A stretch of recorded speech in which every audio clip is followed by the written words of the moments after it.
रंगों और रवांगी का शहर दिल्ली। चौड़ी सड़कों पर फर्राटे से दौड़ती गाड़ियां, बत्ती का रंग बदलते ही एक से दूसरे पार दौड़ते लोग। इस तेजी के बीच एक चेहरा ऐसा है जो सड़क किनारे ठिठका रहता है, इस इंतजार में कि कोई हाथ थामे तो सड़क पार हो सके। शहर दिल्ली के रंग और रौनक से अलग इनकी दुनिया में अंधेरा है, सिर्फ अंधेरा। वे सब कुछ कर सकते हैं सिवाय देखने के। यशवंत यादव ऐसा ही एक चेहरा है।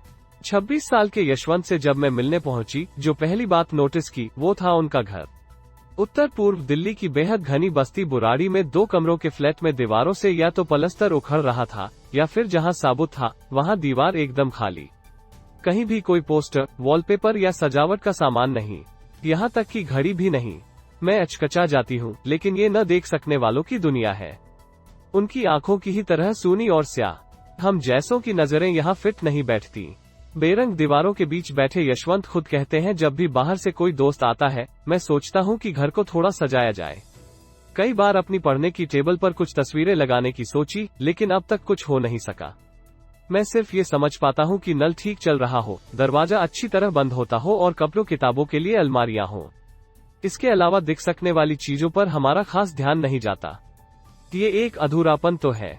देखिए, अगर आप दोबारा आए तो शायद घर कुछ बदला हुआ दिखे, वे हंसते हुए कह जाते हैं। ग्रे पैंट पर धूसर रंग की ही शर्ट पहने यशवंत बचपन की बात पूछने पर तपाक से कहते हैं, जो देख नहीं पाते उनके बचपन के खेल भी अलग होते हैं। दिवाली पर बच्चे पटाखे फोड़ते, मैं दूर से सुनता। वो भागते दौड़ते, मैं किनारे खड़ा रहता कि धक्के से कहीं गिर न जाऊं।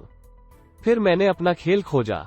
एक हाथ में कंकड़ लेकर दूसरे हाथ से लकड़ी लेकर उसे उछालने लगा। इसी एक खेल को मैं घंटों, दिनों और महीनों तक खेलता रहा। फिर कोई नया खेल बना लिया। ऐसे ही बचपन बीत गया। और माता पिता, उनके साथ आपकी बचपन की कैसी यादें हैं? हर बात का संभलकर जवाब देते यशवंत इस बात पर देर तक चुप रहते हैं, फिर बोलते हैं, उम्मीदें तो टूटी थी उनकी। मैं घर का बड़ा बेटा हूँ। पिता के ढेरों सपने, चाहते थे कि बेटा पहलवान बने, लेकिन जो देख नहीं सकता था वो पहलवानी क्या करता। वे नाराज रहने लगे। ये नाराजगी और खींच उनकी कई बातों में दिख जाती। मैं हॉस्टल में रहता था। वहाँ से जब भी घर लौटता, रास्ते में पिताजी पान या दूसरी चीजें खाते पीते। मैं उनके बगल में रहता, लेकिन मुझे कभी चाय या नाश्ते के लिए नहीं पूछा। शायद वो डरते थे कि दूसरों के सामने मैं कैसे खाऊंगा, चम्मच से खाऊंगा और गिरेगा तो अच्छा नहीं लगेगा। तब मुझे भी तकलीफ होती थी, लेकिन बड़ा होते होते शिकायत कम होने लगी। अब उनका भी नजरिया बदला है। वे मुझे लेकर छिपते नहीं, बल्कि लोगों से मिलवाते हैं कि ये मेरा बड़ा बेटा है। बीते 12 सालों से दिल्ली में रहकर पढ़ाई और अब स्पेशल एजुकेटर का काम कर रहे यशवंत के लिए ये सफर आसान नहीं था। लोग पहली बार ट्रेन में बैठते हैं तो विंडो सीट चाहते हैं। खिड़की से बाहर हरियाली नदियों को गुजरता देखते हैं। सुरंग आए और अंधेरा हो जाए तो ट्रेन में हल्ला मच जाता है। वे कहते हैं, मैंने ये सब नहीं देखा। पहली बार ट्रेन में बैठा तो घर वालों ने खाने के साथ शक भी पैक करके रख दिया। किसी से बात मत करना, किसी पर यकीन मत करना। बैठते ही मैं शक करने लगा। किसी ने सरकने को भी कहा तो अड़ गया।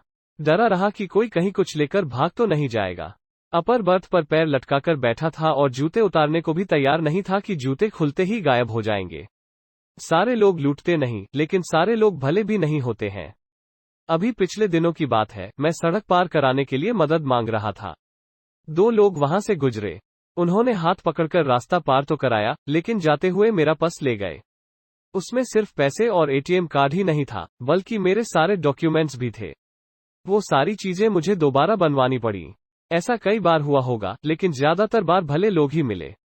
हमें यकीन करना ही पड़ता है, इसके अलावा कोई रास्ता भी तो नहीं। यशवंत के साथ रहते दोस्त सुरजीत कुमार राम जोड़ते हैं, जैसे ही हम घर से बाहर निकलते हैं लोगों पर डिपेंड करने लगते हैं।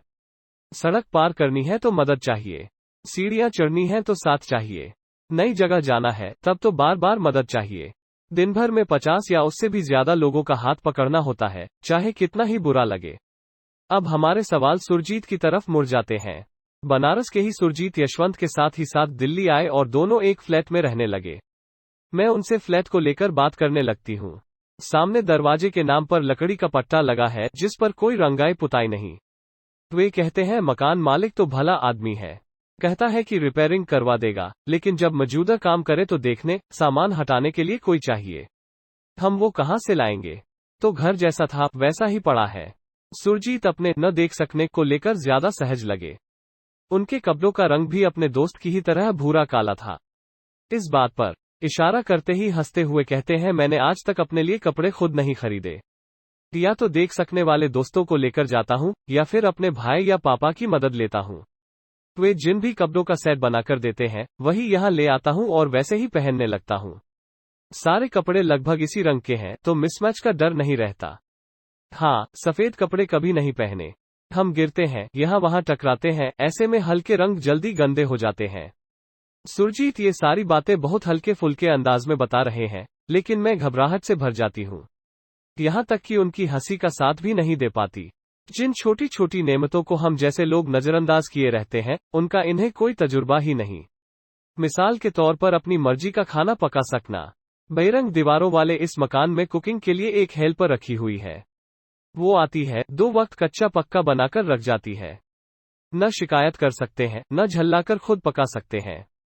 यशवंत कहते हैं, स्वाद तो हमारा कब का खत्म हो गया, अब दूसरी बातें ज्यादा सोचते हैं। तेल खत्म हो जाए तो लगता है कि अरे अभी कल ही तो लेकर आए थे, इतनी जल्दी कैसे खत्म हो गया। कुछ भी कम पड़े, मन शक से घिर जाता है। कई बार ऐसा भी होता है कि कामवाली मैडम अपनी जगह किसी और को भेज दें, तब पूरे समय खुटका लगा रहता है कि जाते हुए घर खाली तो नहीं हो जाएगा, या कोई हादसा तो नहीं हो जाएगा। देख नहीं सकते तो अब हमने कबूतर की तरह आंख बंद कर ली है। जब आंख वाले ही काट कपट करेंगे तो हम कहां जाएंगे। यशवंत जैसे अपने आप ही बुदबुदा रहे हों। मैं देख पा रही हूं कि देख न पाना क्या होता है। बाहर निकलती हूं तो यशवंत भी साथ हैं। सफेद छड़ी से टटोलते हुए आगे बढ़ते हैं। सामने एक जोड़ा चप्पल रखी है, वे लड़खड़ा जाते हैं। फिर संभलते हुए खुद की लिखी एक कविता सुनाते हैं। न जाने क्यों रोने का जी कर रहा है, अनायास आंसुओं से मन भर रहा है। क्या ये किसी दुर्घटना का पूर्वाभास है या मन में बैठा कोई अनजाना एहसास है।